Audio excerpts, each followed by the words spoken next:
Une petite chambre d'hôtel près de l'aéroport. Des paniers repas livrés dans le couloir car interdiction de sortir. Le quotidien de 2 Belges bloqués à Paris depuis jeudi dernier, depuis que leurs vacances en Afrique du Sud ont viré au cauchemar. Vaccinés, négatifs à l'aller, ils sont retestés au retour de voyage à Paris et c'est là que les problèmes commencent. Ils sont positifs.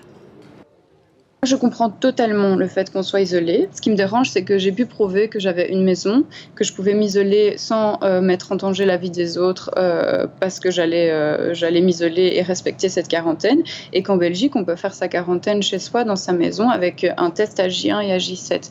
En France, ce n'est pas le cas. D'ailleurs, dans les couloirs de l'hôtel parisien où sont logés les Belges, des Français sont aussi isolés sans possibilité de rentrer chez eux. Que faire? Comment réagir?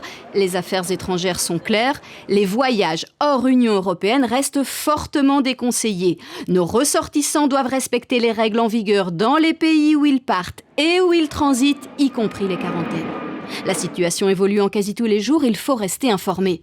Le docteur Carpentier ne conteste pas ces conseils, mais rappelle qu'en partant en vacances, l'Afrique du Sud était orange, pas rouge, et le variant Omicron encore inconnu.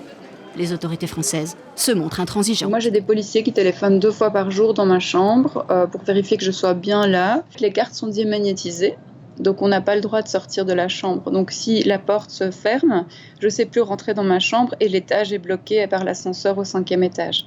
Pas de solution dans l'immédiat, si ce n'est peut-être une aide psychologique. La facture de l'hôtel, elle, est connue. 1 800 € pour 10 jours de quarantaine, à charge des Belges.